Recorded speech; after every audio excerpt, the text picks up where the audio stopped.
to this week's episode of Red and Gold Rewind. I decided to change it up a little bit. We're going to go ahead and look back at the 2011 season instead of just an individual game. But before we get started today, we'd like to remind everybody that you can go ahead and subscribe to us on Twitch for free using Prime Gaming through Twitch.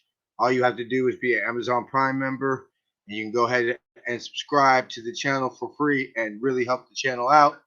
Also, like to remind everybody, we are less than 4 weeks away for the Faithful by the Faithful's pre-launch sale. Go ahead and go to NinerFaithfulRadio.com/shop to get all your details for that, or you can follow Niner Faithful Radio Shop on social media on Facebook and Instagram at Niner Faithful Radio Shop and on Twitter at Niner Faithful RS.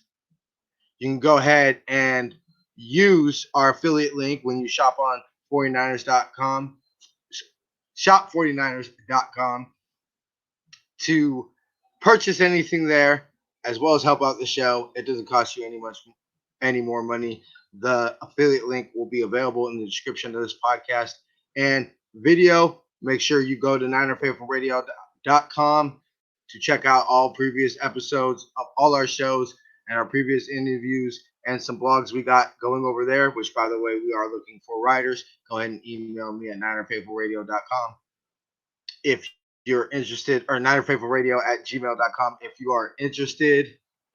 With that being said, oh yeah, and also make sure you go to cgiant.com, use the promo code NinerFaithfulRadio to save on all your concert, theater, and live sporting event tickets. With that being said, let's go ahead and start the show. Second down, Ryan takes the snap, throws the slant to the left side. It's Russell, intercepted!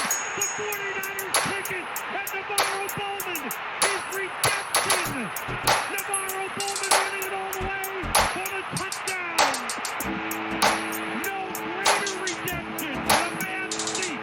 Navarro Bowman, who could not cover an onside kick, catches a deflected pass for an interception and runs it 7 miles for a touchdown. You are now tuned in to Red and Gold Rewind, exclusively streamed at twitch.tv/Niner Faithful Radio.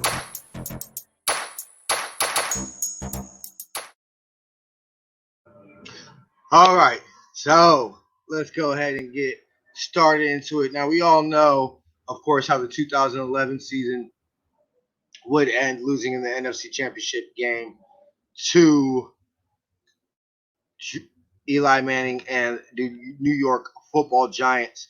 But I think it is important to start where the 2011 season started. So, 2010, we fire Mike Singletary, or 2010, we fire Mike Singletary. Jim Tomsula gets a one-game coaching head start to coach the last game of the 2010 season. And we go in that offseason, and what's also not talked a lot about, well, it's mentioned a lot actually, is the lockout in the 2011 season. You know, there was no offseason. There's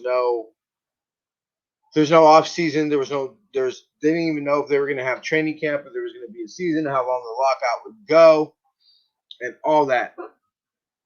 And so the Niners are looking for a new head coach. You had Scott McCloughan. Now, this is, I believe, after Harbaugh had been hired, that you had Scott McCloughan step down as the general manager of the Niners and take a job with the Seahawks. I believe that was a little bit later, though. So it was a very tumultuous time. I can't even say that word right now. It was a very difficult time in the Empire. And, personally, I remember thinking that when I heard that we had hired Harbaugh, I kind of joked with my boss and brother, like, oh, well, last time we hired a coach from Stanford that, that was getting his first NFL head coaching job. It didn't turn out too bad for us. And, I remember being the overall sentiment going into that season was the Niners had some talent. We had some talent on defense, whether it was Patrick Willis, Takeo Spikes, I believe, was still on the team. Yeah, Takeo Spikes was still on the team. we would obviously draft Alden Smith that year, but we had brought in Carlos Rogers, we had brought in Dante Hittner that offseason. And so you knew the defense was going to be talented. It was the question of the offense. Alex Smith, this is when, all those fond memories that the faithful have of him and everything really started in this 2011 season because he was a free agent. And, a lot of the sentiment between a lot of the faithful was they didn't want Alex to come back. They thought that, it was time for a fresh start. And so you go into the, offseason, Harbaugh gives Alex Smith the playbook and then, says, learn the playbook. I have a feeling you're going to be back. I know that Alex Smith did take a free agency trip to Miami, and when asked, why he did it, he said, "Hey, I never been on a free agent trip before. I thought it'd be nice to go on one." But pretty much everything I've always heard was that the expectation was that Alex was always going to come back. So Alex, of course, they go to San Jose State. They do the Camp Alex because they weren't able to have training, OTAs that year or anything like that because of the lockout. And, there was a little bit of excitement. And so we kick off I want to say it was the Aints. Yeah, it was the Aints that year that we played in the preseason and we just got demolished. They had blitzed us all the time, and I guess there's unwritten rule in the NFL that you're not going to blitz a lot of teams, in the first game of the preseason. And Greg Williams, the D coordinator of the Aints, who we all know, what kind of character he is, had, blitzed them and everything, and the Niners weren't prepared for it. But I thought we'd get our revenge later on in the season. But so things weren't looking, didn't start off all the great for the Harbaugh train. But I think that, we kick off the season September 11th, and this was actually the 10-year anniversary of 9/11. And so we're getting, going into that game, we're playing the Seahawks, and we actually won that game 33-17. I remember Ted Ginn, I believe it was a kickoff and a punt return for a touchdown. Let me go ahead and look that up. But let me see. Kickoff return and a punt return. Yeah. And so actually we're leading the game 16-0 at one point. And so Harbaugh wins. We won the game. Coin toss and deferred. We won. Alex went ahead and was 15 for 420 for 124 yards, no touchdowns. Rushed the ball for 7 times for 22 yards and a touchdown. Our leading receiver that game was Vernon Davis, 5 catches for 47 yards. And I remember it was a legit real slugfest. And I mean, it was for what the Harbaugh Niners became known for, which, or at least in 2011, which was play solid defense and not turning the ball over and kick enough field goals and maybe a few, timely touchdowns. And we're going to squeak out games, even though the score kind of looked like a little bit like a blowout. It was a lot closer than people anticipate. And Ted Ginn's touchdown really ended up, Travarius Jackson was the starting quarterback that game. That's kind of crazy to think back at that. Then the next week, we went ahead and we played the Cry Girls, and that was Harbaugh's first loss. I remember that was a game I forget the player's name, but it was somebody that like literally nobody ever heard of. And then all of a sudden he gets a long reception in overtime. And remember it was a game that Jose Cortez missed an extra point and Larry Allen got in his face. And it was really honestly a game that truthfully the Niners should have won. Tony Romo, I believe that's the game that he fractured his ribs or punctured his lung or something and ended up playing through it. and ended up eking out the victory. And they ended up really losing a game that we should win.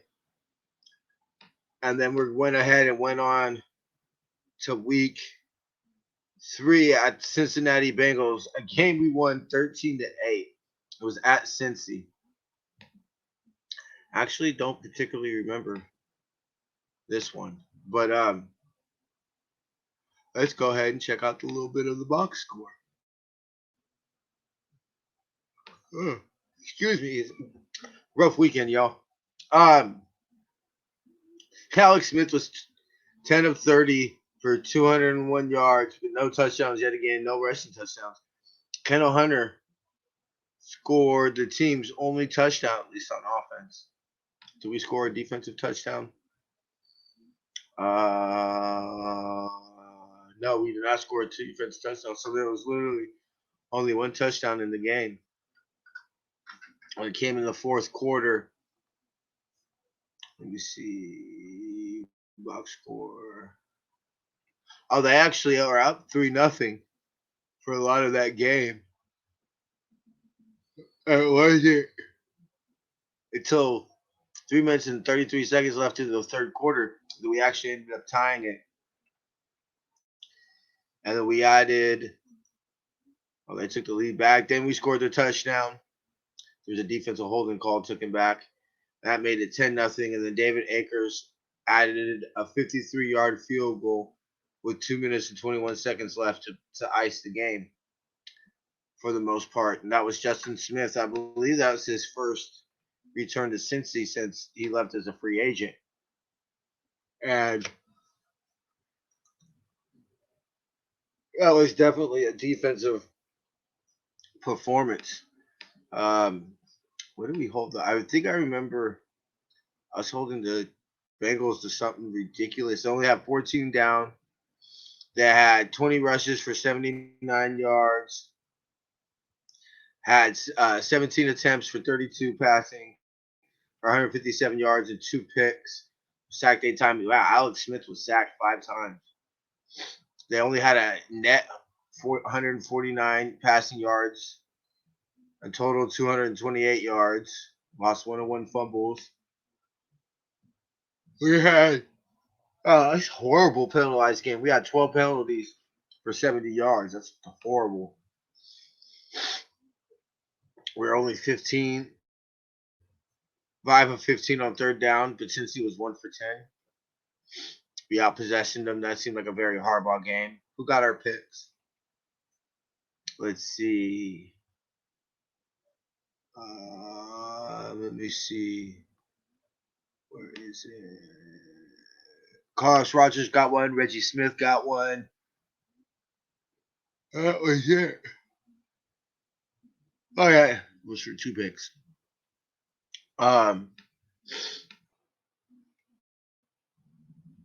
Let's see who got some sacks. It's not giving me sacks. Okay, there it is. Bob Brooks had one.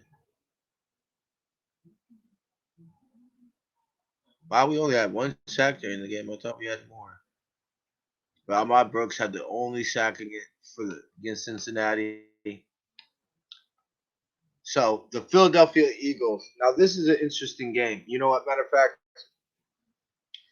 we're gonna go ahead and we're gonna catch a little bit of a 3-minute break here real quick, and then I'll come back with my thoughts on the Eagles game.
All right, and we're back.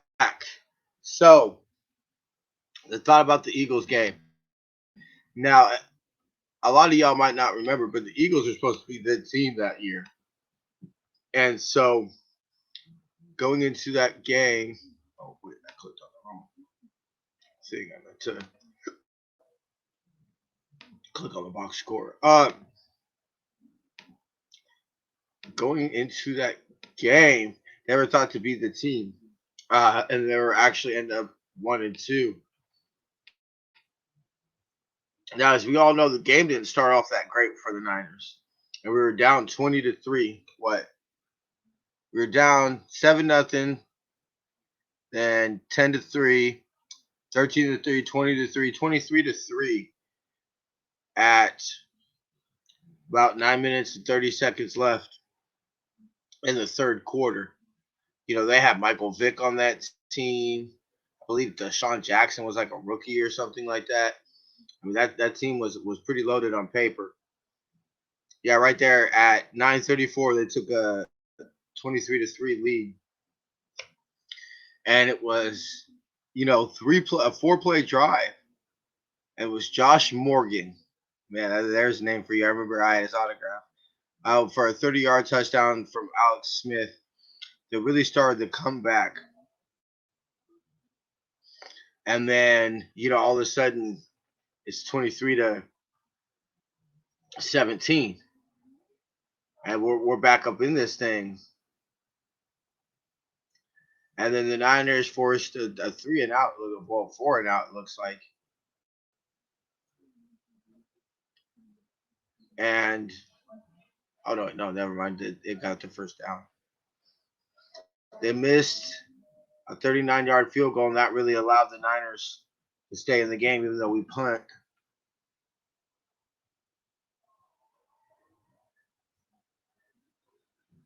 We challenged the play. They missed another field goal when Frank Gore punched it in for 12 yards, kicked it in, and that made it 24-23. And then Justin Smith, one of probably the biggest plays in his Niner career, when, who was it? Yeah. Oh, no, sorry. He completed a pass to Jeremy Maclin, and it looked like he was going to be fumbled, and Justin Smith punched out the ball, and it was recovered by Deshaun Golston. You had Frank Gore run it twice, got a first down, and then that was pretty much ball game. But the reason I kind of wanted to focus on this particular game right here was when I had Ian Williams on the show back in the day, a few years ago. I had asked him what was kind of the turning point, and when you kind of thought, the Niners kind of thought like, hey, we might have something here. And he pointed to this Eagles game, and he said, coming back on the bus and everything like that, it was rowdy and everything. And then you said that's when you really could start to feel that you saw Alden start to, take shape and everything like that. And even though the Bears would be his coming out party, you started to see a little bit back there. And so I've always thought that this was kind of a little important. I don't want to say a Niner history. It makes it seem too big. But, if you could circle back to one of the most important games in 2011, I thought that was one and doesn't really get talked about a lot, especially the Aints game that happened, in the playoffs that year. But that's always kind of been a little bit of a one for me. Then we went and blew out Tampa 48-3, and then we had the handshake gate versus Detroit, and I believe Detroit was going to that game. They were like 5-1 or 4-1, something like that. Here, I'll look it up right now. And Detroit was 4-1 going into that game. Or no, they were undefeated. They were 5-0 going into that game, and we were 5-1. And it was, let me see, I want to say how much time was left. Yeah, it was 1 minute and 6 seconds when David Akers. I know it was a minute 56 that Alex hit Delaney Walker on 4th and 6, and then they went 4 and out, and then we ended up kicking the field goal to kind of seal it there.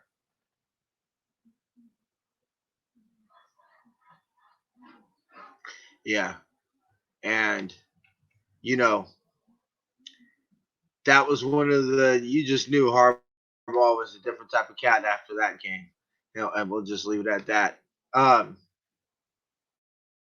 The Niners are sitting at 5-1 at that point. You're like, holy crap!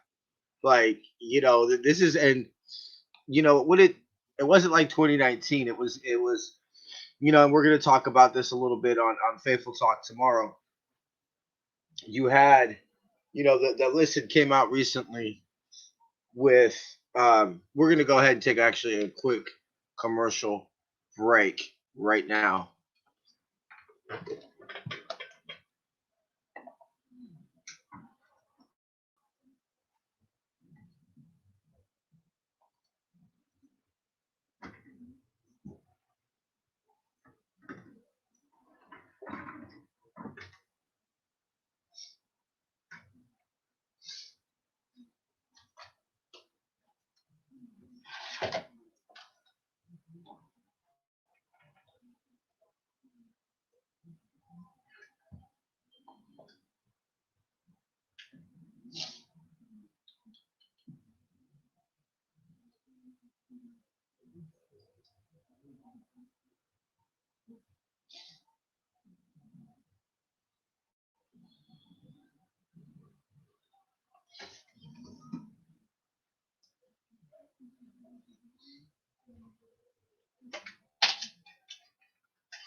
Damn it.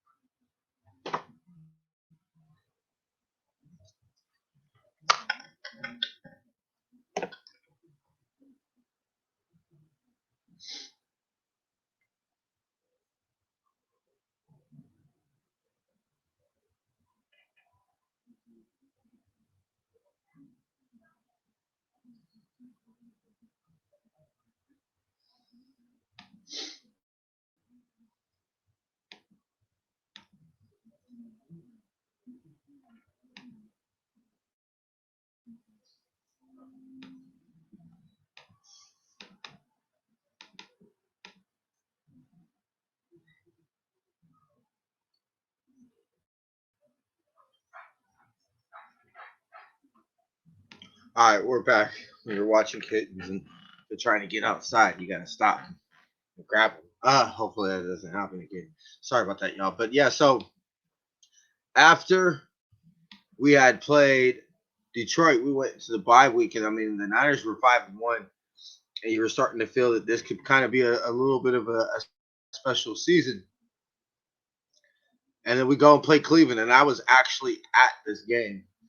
This was actually my last game at Candlestick Park, and we went ahead and won 20-10, and it was really a slugfest. We jumped out to a quick, 10-0 lead, 17-0 lead, and it was 7-3. And it was funny how funny that Phil Dawson was the one hit a 52-yard field goal to make it 17-3. They ended up scoring. Josh Cribbs scored on a 45-yard pass from Colt McCoy, future Niner quarterback at that point. Or was he already on the team and then left? I can't remember. But I made it 17-10, and then David Akers would seal it. The minute 56 left to make it 20-10. Little did I know this would be my last game ever at Candlestick. Alex finished the game 15-24 for 77 yards. A touchdown, was sacked once, and rushed the ball 4 times for 22 yards. Frank Gore had a beastly day, 31 carries, 134 yards, a tug long of 26. He was doing Frank Gore things that year. This might be, I want to say Frank Gore's best year, but he had a really, really good year in 2011. And that's one of the sadness about Frank Gore is, and why I think it might take a little bit for him to get into the Hall of Fame. And the same with Patrick Willis, who's, by the way, congratulations, John Taylor and Patrick Willis, to be inducted this year into the Edward J. DeBarlo Senior 49ers Hall of Fame, which I'm going to try to get a show from this week on Wednesday, hopefully, if they're open. I actually don't even know if they're open yet. I have to check into that. But a lot of those Niners that you might say are Hall of Famer from that era, Joe Staley, Patrick Willis, and Frank Gore. I think that it'll be difficult for them to get in. Patrick Willis a little bit because of the shortness of his career. He only played 8 seasons. But Frank Gore will be like, a lot of Frank Gore's best football was really spent on garbage Niner teams. And I think that's the saddest is Frank Gore was our offense. And to me, I think that's partly the reason that he's so beloved by the faithful, is because of that. And it was like Frank Gore was our offense, and you still couldn't stop it. And he just was game after game after game, just was there and was solid. And to me, I think, when you watch Frank Gore, did you watch the greatest running back? Did you even watch the 3rd greatest running back in NFL history? No, probably not. But did you watch a Hall of Fame player? I believe so. I believe that you maybe not watched one of the GOATs, one of the greatest of all time. But you didn't watch, Frank Gore's not the GOAT. He's not the greatest of all time.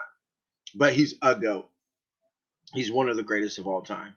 We actually got GOAT t-shirts coming out for By the Faithful, For the Faithful, or For the Faithful, By the Faithful. Will be launched soon, or will be available for pre-order soon. So make sure you go check those out. But Frank, and we do have Frank Gore one, because he is one of the greatest of all times, and he is the greatest running back in Niner history. But I think that, from 2011, you really started those 3 years with Harbaugh, you really saw that appreciation. And a lot of people in the NFL, well, wow, this Frank Gore is good. It's like, duh. He's been doing this since pretty much his rookie year. And now y'all just seeing, because now y'all just watching the Niners because, we were getting those primetime games and everything. And I think it's one of the true tragedies in my life is that I don't think Frank Gore will ever really truly get the appreciation outside of the empire that he deserves.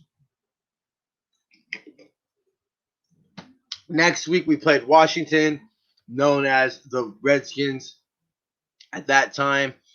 Went ahead and beat them 19-11 in Washington to improve to 7-1.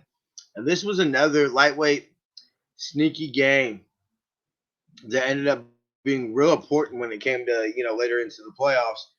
We beat the Giants in Candlestick to make it to 8-1. And I think that kind of, really helped solidify. And obviously the Giants would get the last laugh that year, but Arizona 23-7, 9-1. Then it's always this one. This one was difficult for me. This is I want to say it was the second time in team history that we played on Thanksgiving, and we ended up losing to Baltimore 16-6. It was Patrick Willis actually had probably one of the hardest hits of his career in this game, but it was a slugfest. I believe it was raining, but it was just a rough game, and we were obviously coming off a short week and everything like that, and kind of ruined Black Friday for your boy. But was very happy, nonetheless, to be at 9-2. Kind of funny that Baltimore was our second loss in 2019, and right here it was our second loss again. We ended up going to beat the Yams 26-0. They were in St. Louis, but it was at Candlestick that year. Then went ahead and lost to Arizona 21-19. I believe this was one of the games that was like Larry Fitzgerald scored a touchdown with like 2 seconds left or something. Let me see if we can look it up. There we go. It's loading. It's loading. Let me see. Yeah, because they didn't even score in the first quarter, and we were up 6-0. And then 9-7, 12-7, 19-7, and then we kind of blew it. And no, actually, it wasn't late in the fourth quarter. It was with about 11 minutes left. Yeah, 11:55 left in the game. Alex Smith pass was incomplete on 4th and 1 from the San Francisco 41.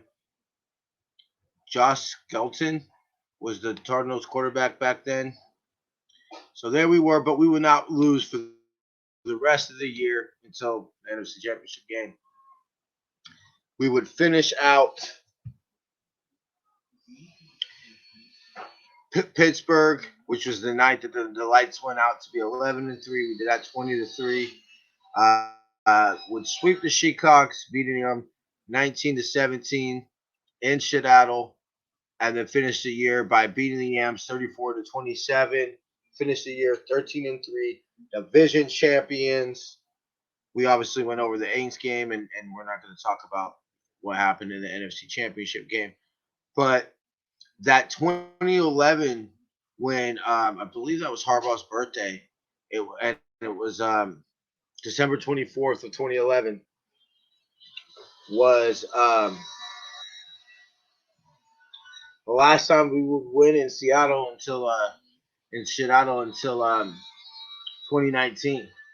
So it's kind of funny to look back at that and realize that. So Alec Cap would get into 3 games. He was 3 of 5 for 60%, 35 yards, 0 touchdowns, no picks. Alex only threw 5 picks on the year. His longest pass was for 19 yards. Let me see rushing.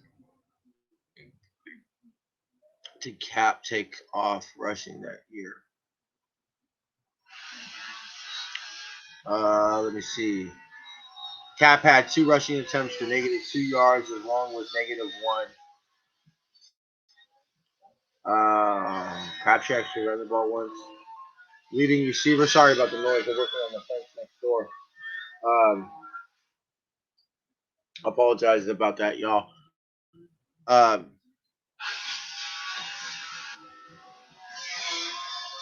Man, this is horrible. Alex Smith will go 273 for 2445, 61% completion percentage, 3,144 yards, 17 touchdowns to 5 picks, touchdown percentage of 3.8, along of 56, quarterback rating or a rating of 90.7 and QBR of 54.7. He was sacked 44 times. Fourth quarter comebacks, I believe, is 4 QC. Was 4 QC. Let me see. They don't have a key. Yeah, they don't have a key anywhere. That's really weird that they don't have a key. Would it be glossary? Oh yeah, okay. So I'm sorry, I have to look in the glossary. So give me a second. 4 QC, 4 corner comebacks led by quarterback. See, how many did Alex have that year? I believe it said 4, 5, and then 5 game-winning drives. So Alex had obviously was pretty much one of his best seasons. And maybe next week we'll look into 2012 to see. We got about 22 minutes left. Let me see. Go ahead and leave in your comment.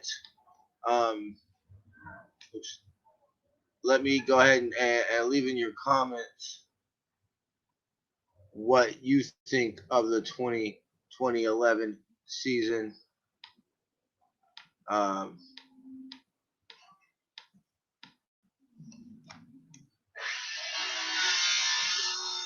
Hold on, we're going ahead and answering a comment on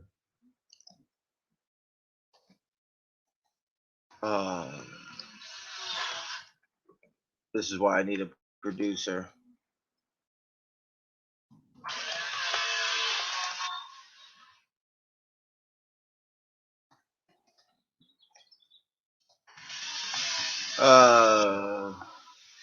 Any comments y'all have?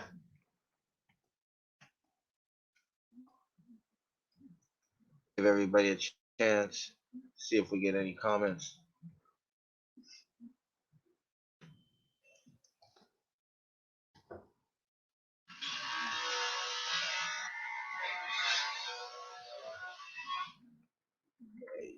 Jeez, I see y'all watching.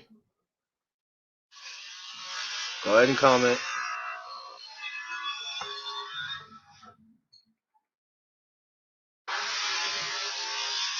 Okay. So, no comments? Alright, well, I guess nobody wants to comment then. Our leading receiver for the year, we'll go ahead and go to receiving. Catches, targets, it was Frank Gore had 31 targets, 33 for Tegan Jr., 35 for Delaney Walker. Let me see. 115 for Michael Crabtree, ended up having 72 yards, 72 catches, 174 yards. To be the leader in catches and receiving. Vernon Davis was right behind him with 67 on 95 targets. Catch percentage was 70%. Michael Crabtree's 62.6. Josh Morgan got 20 targets, caught 15 receptions, 75% catch percentage out of his targets. Not bad, not bad. I forgot we had tickles on there.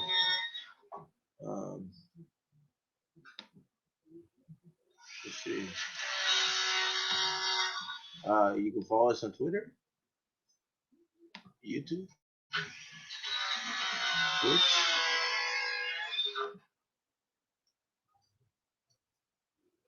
Facebook, Instagram. I just did a good job on this. He was the one who did this. Maybe I did this. I remember what the promo for. Remember to always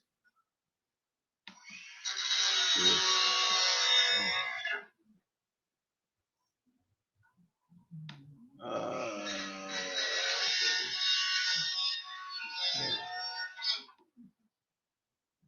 Brand A. So I think that the 2011 season, I would say, would be, you know, a happy season. And I mean, it's one of those seasons that, and we'll get into this on Faithful Talk tomorrow, but, you know, I know the list came out that said that, you know, Niners are tied with the Lions and the Browns for only 4 winning seasons since 2003. Well, I think if let's be realistic here, okay, that's fine. That is true, but what are those 4 seasons? That's two Super Bowl trips, and 4 conference championship games. So every winning season we've had since '03, we've gone to the conference championship at least, and half the time we've gone to the Super Bowl. So I think what really settled that irritates Niner fans and prevents us from being able to brag about that is that we didn't win the Super Bowl either time. If we had won either or both of them, I mean, I think you're looking at that a lot different. So as we get into this for tomorrow on Faithful Talk, and I'll go ahead and give a little bit of my thoughts as we get close to wrapping up here, is would you rather have, okay, so let's just say we've gone through one season of the 2020 decade, the 20s. Would you rather in the next 9 years get 2 championships and miss the playoffs 6 times, and then have, maybe the other time you make the playoffs out of the 9 years? So what you got, that's 8 times, and then one time you make the conference championship. Or even, you got 7, miss the playoffs, but each time you make the playoffs, you win the championship. Or would you not be guaranteed a championship, but be in the mix for the rest of the 2020s? I mean, that I think that's a tough choice, but I mean, I don't know. Like, I'm really torn because it's like you would take. I would like to think you take the 2 championships and say, "Hey, look, I'll take my team winning 2 of the next, 9 championships," and be sitting there at 7 and say, "Hey, okay, fine, whatever the rest of the 7 years are, screw you, we got 2 championships," type of thing. But then again, it's like to be in the mix every year. You would like to think that we would pull it out once. I mean, I think it is obviously based on team, but I'm interested to get Brian's thoughts tomorrow on the subject. But it is definitely very, very interesting type of topic to get into tomorrow. Let me see. How many sacks did Alden Smith have in his rookie year? I forgot. That's actually a good question. Let me see. Patrick Willis would actually not lead the team in tackles for the first year in his career, I believe, this year. Let's go. Where's sacks? Sacks. We'll get 14 that year. Justin Smith had 7.5, and Rod Brooks had 7. Ray McDonald had 5. Navarro Bowman had 2. Patrick Willis had 2. Larry Grant had 2. Harris Harrelson had 2. So we only had 2, 4, 6. That's 20, 22. So that's 28.5, 30.5, 37, 38, 39, 40, 41, 42, 43. 43 sacks that year. A bunch of players on defense that didn't have any. David Akers was 44 of 52. Missed 8 field goals that year.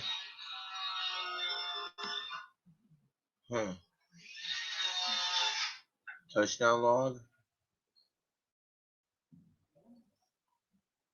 Oh, opponent touchdown log. That's interesting. Tells you about all the more 2011 49er pages. Oh no. Let's look back at our draft. Who was our draft this I know it was Alden Smith was our first pick. Um, Alden Smith, Cap was our second pick. Chris Culliver was our third round. Kel Hunter was our fourth round. Daniel Kilgore was in the fifth round. Ronald Johnson, a receiver, was in the sixth round. Colin Jones, DB, was in the sixth round. Bruce Miller came out the 7 year that round. Michael Peterson at guard was in the seventh round, and Curtis Holcomb, a DB, was also in the seventh round. So I mean, I would say that's a pretty solid draft. That's one we would have for a while. You got any comments? No comments. One person watching. Hey, one person watching. How you doing? Um, look, we gotta reach our 20 hours. Um, let me see. Oh, what else could we look up? Who was it in the previous season? 2010 draft. I know Navarro was taken. Anthony Davis, Mikey Potty, Taylor Mays, Navarro Bowman, Anthony Dixon, Nate Bryman, Kyle fucking Williams, and Philip Adams. Huh. Interesting. All right, well, we're going to go ahead and run our last break, go over our last couple thoughts, and then we'll get up out of here.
All right, we're back. I was actually going through and I found this very interesting on Wikipedia. I usually don't like to go Wikipedia, but I found this is very interesting notes from the draft. The Niners acquired this fourth round selection from the San Diego Chargers, along with the 10th round third selection, number 91 overall, used to select Navarro Bowman, and a 10th round in 2010 selection, 173rd overall, used to select running back Anthony Dixon in exchange for a 2010 third round selection. So I thought that was pretty interesting. We got sixth round selection for exchange for Kenton Balmer, seventh round exchange for Sean Hill. Very interesting.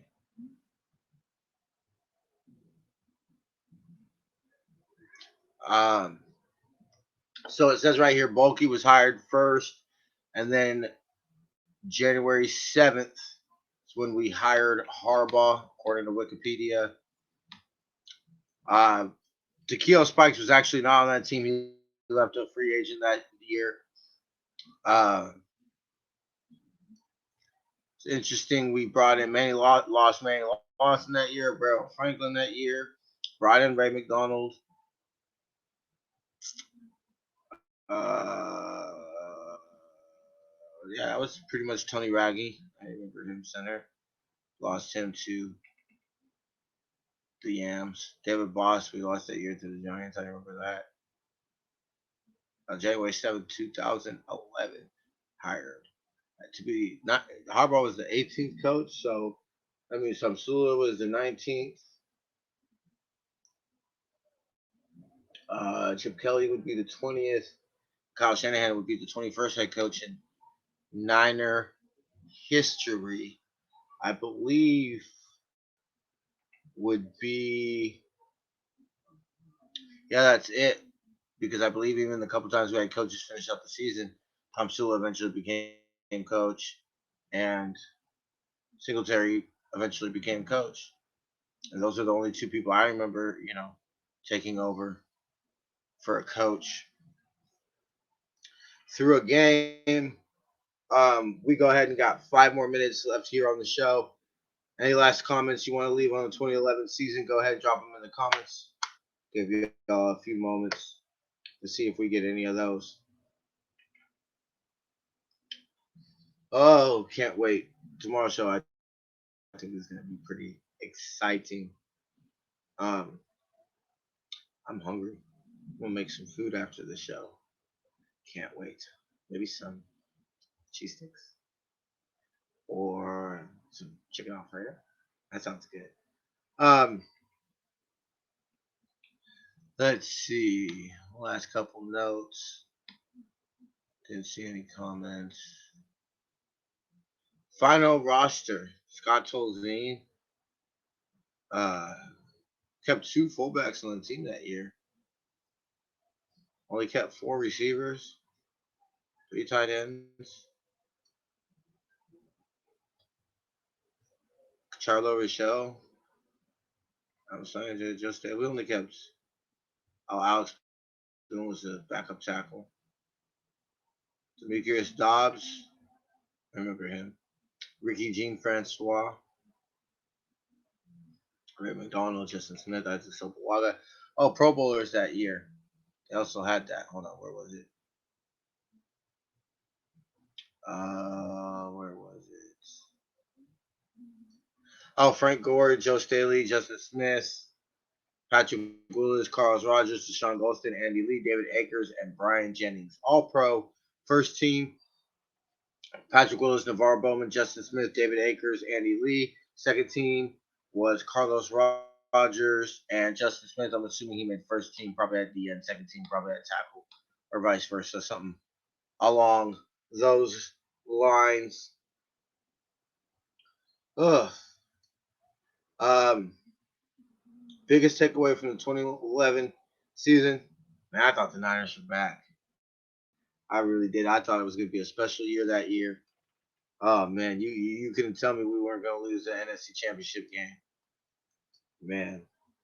that was a rough one to watch. I remember being at my high school sweetheart. We were just friends, then, but we dated in high school. She was my high school sweetheart, but over at her mom's house, watching it with her.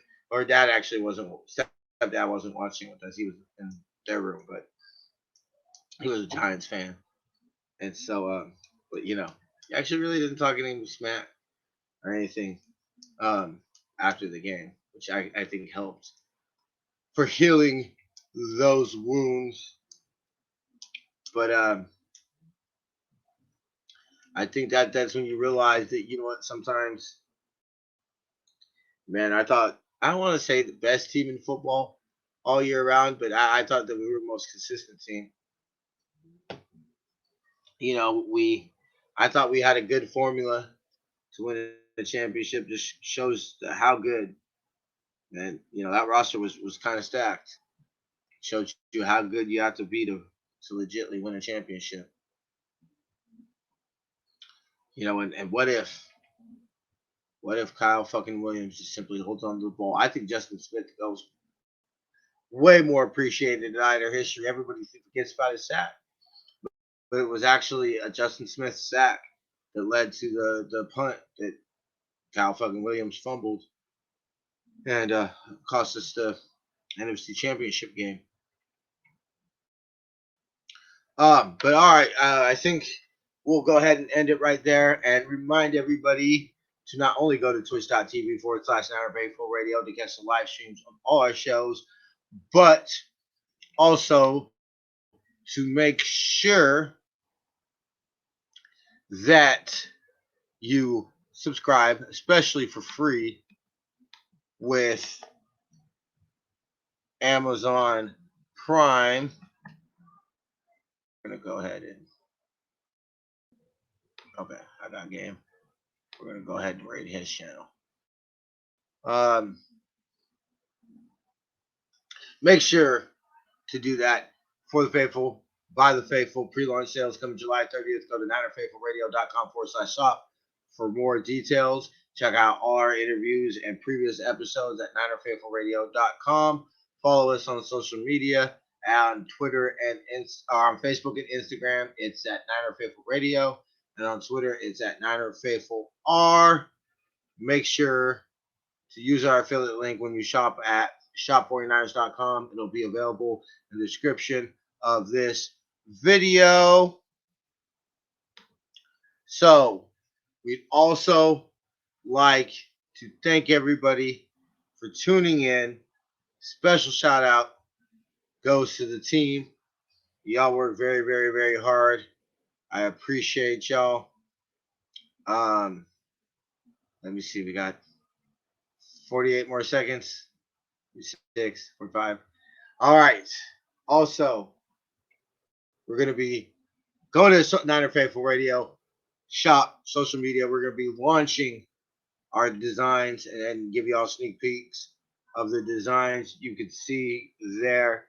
Please support your faithful businesses. We're going to go ahead and rate it.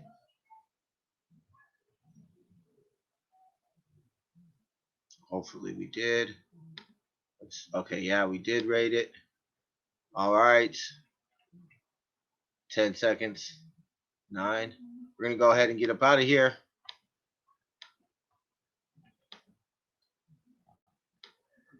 See y'all tomorrow on Faithful Talk. Till then, faith, love, and happiness. Go Niners.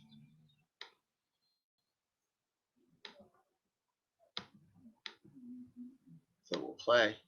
It is second down. Ryan takes the snap, throws the slant to the left side. It's Russell. Intercepted. The 49ers pick it. And Navarro Bowman is redemption. Navarro Bowman running it all the way for the touchdown. No greater redemption. The man seat.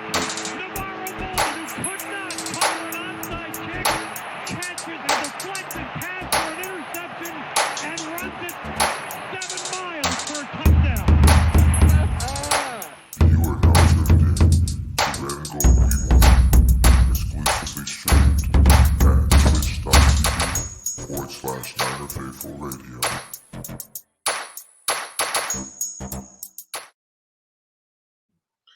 See ya.